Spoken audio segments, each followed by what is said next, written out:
Hello दोस्तों, जितने भी नीट यूजी 2026 के पास कैंडिडेट हैं जिनका स्कोर अच्छा खासा आया है और वो चाहते हैं मेडिकल काउंसलिंग करना, तो उनके लिए बहुत अच्छा अपॉर्चुनिटी है कि एमसीसी ने यूजी रजिस्ट्रेशन चॉइस फिलिंग का काउंसलिंग का शेड्यूल जो है जारी कर दिया है, जैसा कि आप सब जानते हैं। और इसका रजिस्ट्रेशन की प्रक्रिया आज 11 बजे से शुरू हो चुकी है। आप देख सकते हैं कि एमसीसी काउंसलिंग की वेबसाइट है, जहाँ पे आप यहाँ पे लिख सकते हैं कि यहाँ पे नीट यूजी 2026 काउंसलिंग का राउंड 1 रजिस्ट्रेशन चालू हो चुका है।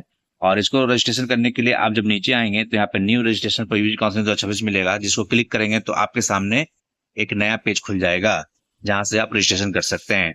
बट रजिस्ट्रेशन करने से पहले कुछ चीजें हैं जो आप जान लीजिए। यहाँ पे आपको अपना रोल नंबर और पासवर्ड डालना पड़ेगा, बट ये आपको कब मिलेगा? जब आप न्यू रजिस्ट्रेशन कैंडिडेट पे क्लिक करेंगे। तो जब आप न्यू कैंडिडेट रजिस्ट्रेशन में क्लिक करेंगे तो आपके सामने कुछ इंस्ट्रक्शन और प्रोसीजर आएंगे, बताएंगे आपको कि आपको किस तरह से रजिस्ट्रेशन करना है। आपको उसके सारे टर्म्स एंड कंडीशन को अच्छी तरह से पढ़ लें बिफोर रजिस्ट्रेशन। आप यहाँ पे देख सकते हैं, साथ ही दिया गया है किस तरह से पासवर्ड पॉलिसी होगी, किस तरह से आप पासवर्ड क्रिएट कर सकते हैं। पासवर्ड चेंज करना चाहते हो तो आप कैसे चेंज कर सकते हैं, पासवर्ड फॉरगेट करेंगे तो उसको रिसेट कैसे कर सकते हैं, सारी जानकारी यहाँ पे दी गई है। रजिस्ट्रेशन फी की बात करते हैं, जो कि नॉन रिफंडेबल है। तो अगर आप ऑल इंडिया कोटा के लिए अप्लाई करते हैं और जनरल ईडब्ल्यूएस कैंडिडेट हैं तो आपको 1,000 का पेमेंट करना होगा। अगर आप SC ST OBC हैं, PWD हैं, तो आपको 500 रुपये का पेमेंट करना पड़ेगा। और डीम्ड यूनिवर्सिटी के लिए आप किसी भी कैटेगरी से हैं, आपको 5,000 रुपये का पेमेंट करना पड़ेगा। साथ ही साथ आपको सिक्योरिटी डिपॉजिट करना पड़ेगा, जो रिफंडेबल होता है। कॉलेज नहीं मिलने पर आपको वापस मिल जाएगा। यहाँ पे ऑल इंडिया कोटा के लिए जनरल ईडब्ल्यूएस को आपको 10,000 का पेमेंट करना पड़ेगा सिक्योरिटी डिपॉजिट। अगर आप ऑल इंडिया कोटा है, SC ST OBC से अप्लाई करते हैं तो आपको 5,000 का सिक्योरिटी डिपॉजिट पे करना होगा। और प्राइवेट कॉलेज के लिए, डीम्ड यूनिवर्सिटी के लिए, आप किसी भी कैटेगरी से आपको 2 लाख का पेमेंट करना होगा। एप्लीकेशन के प्रोसीजर को समझते हैं। सबसे पहले आपको ऑनलाइन रजिस्ट्रेशन करने होंगे और उसके बाद एप्लीकेशन फॉर्म को फिल करना होगा, जहाँ पे आप अपने डिटेल्स को फिल करेंगे। साथ ही साथ क्वालिफिकेशन डिटेल आपको फिल करने होंगे थर्ड स्टेप में। और उसके बाद आपको काउंसलिंग का प्रक्रिया सेलेक्ट करना है कि आप किसके लिए काउंसलिंग करना चाहते हैं। आप ऑल इंडिया कोटा के लिए काउंसलिंग करना चाहते हैं जो 15% सीट पे होती है, या फिर ओपन सीट जो है एम्स के, BHU के, AMU के, जिपमर के, जामिया के, उसके लिए भी करना चाहते हैं। दिल्ली यूनिवर्सिटी के लिए करना चाहते हैं। Jamia Millia Islamia central internal seats quota में अप्लाई करना चाहते हैं। अलीगढ़ मुस्लिम यूनिवर्सिटी अप्लाई करना चाहते हैं।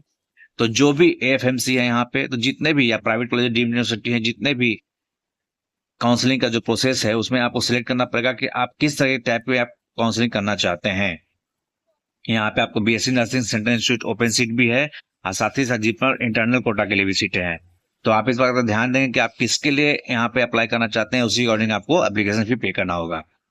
उसके बाद जब रजिस्ट्रेशन करेंगे तो आपको कुछ डॉक्यूमेंट्स हैं जो अपलोड करने पड़ेंगे, जिसमें आपको एक कैंसिल चेक अपलोड करना पड़ेगा या बैंक का पासबुक अपलोड कर सकते हैं, जो कि मैंडेटरी है। ताकि जो आप डिपॉजिट फी पे करते हैं और अगर आपका पैसा रिफंडेबल होगा, मान लो कि आपने जो कॉलेज सेलेक्ट किया आपको नहीं मिला, अलॉट नहीं हुआ, तो आपका उसी अकाउंट में आपको वापस आ जाएगा। तो यहाँ पे आपको PDF फॉर्मेट में आपको अपना कैंसिल चेक अपलोड करना पड़ेगा, बैंक का पासबुक, जो 20 के 20 से 500 के बीच में होगा।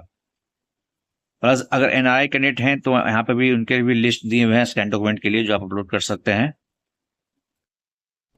इसके बाद आपका लास्ट स्टेप आएगा जहाँ पे आपको रजिस्ट्रेशन फी और सिक्योरिटी डिपॉजिट को पे करना है। ये पेमेंट आप net banking, UPI, debit, credit card से भी कर सकते हैं। ध्यान दीजिएगा कि जो डिपॉजिट, सिक्योरिटी डिपॉजिट आप पे कर रहे हैं, ट्राई कीजिएगा किसी भी साइबर कैफे से न करवाएं, वो अपने ही अकाउंट से करें, ताकि अगर रिफंडेबल अमाउंट होता है तो सीधे डायरेक्ट आपके अकाउंट में आए, न कि साइबर कैफे के अकाउंट में। तो कैंडिडेट लोग इस बात का ध्यान दें कि जो सिक्योरिटी डिपॉजिट है वो अपने ही अकाउंट से करें। उसके बाद आप अपना कंफर्मेशन पेज को डाउनलोड कर लेंगे और डाउनलोड करके फ्यूचर रेफरेंस के लिए रख लेंगे। फिर इन सारे काम को करने के बाद आपका चॉइस फिलिंग का ऑप्शन आएगा और चॉइस फिलिंग करने के बाद आप उस चॉइस को लॉक कर सकते हैं। देखिए, चॉइस फिलिंग करते समय आप अच्छी तरह से एक होमवर्क कर लें और जो भी कॉलेजेज हैं उसका कट ऑफ देख लें कि लास्ट ईयर तक कहाँ तक गया था, किस मार्क्स पे किस कॉलेज को मिला है। तो अपने मार्क्स को देखें, अपने रैंक को देखें और उसी के अकॉर्डिंग चॉइस फिल करें, ना कि कोई भी टॉप मोस्ट कॉलेज सेलेक्ट कर लिया और मेरा मार्क्स है नहीं तो आपका ऐसे में एडमिशन नहीं होने वाला है। आप अपने मार्क्स और रैंक के अकॉर्डिंग ही चॉइस फिल करें और चॉइस को लॉक करें।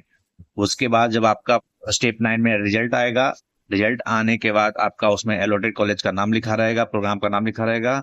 आप उसको या तो विलिंगनेस कर सकते हैं, अब या अपग्रेड भी कर सकते हैं, फ्लोट कर सकते हैं या फ्रीज कर सकते हैं। फ्रीज करने का मतलब हुआ कि जो कॉलेज अलॉट हुआ वो आप उस पर सहमत हैं और आप उसमें एडमिशन लेने जा रहे हैं।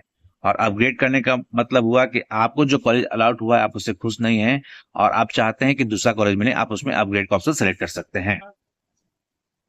जब आपका कॉलेज का जब प्रेफरेंस मिल जाएगा, आपको अलॉट हो जाएगा, तो उसके बाद आपको स्कैन डॉक्यूमेंट्स कुछ अपलोड करने होंगे, जिसमें डेट ऑफ बर्थ का सर्टिफिकेट है मैंडेटरी, 10th का मार्कशीट, 12th का मार्कशीट, नीट यूजी का एडमिट कार्ड, नीट यूजी का स्कोर कार्ड, कास्ट सर्टिफिकेट, जिस कैटेगरी से आपने फॉर्म भरा है, ओबीसी, एनसीएल या ईडब्ल्यूएस, एससी, एसटी, उसको आपको अपलोड करना होगा।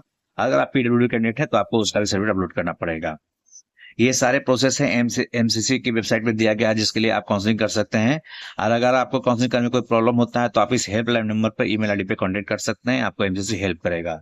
अगर आपके मन में कोई सवाल है तो आप हमसे भी कमेंट के माध्यम से पूछ सकते हैं, हम आपको जरूर जवाब देंगे। तो जितने भी कैंडिडेट हैं जो नीट यूजी 2026 का काउंसलिंग करना चाहते हैं, काउंसलिंग स्टार्ट हो चुका है, आप जाइए काउंसलिंग करें।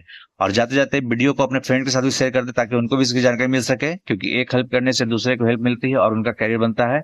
और वीडियो को लाइक जरूर कीजिएगा और चैनल को जरूर सब्सक्राइब कर लीजिएगा। कोई भी क्वेश्चन हो आप हमसे कमेंट में जरूर पूछ सकते हैं। Thank for watching.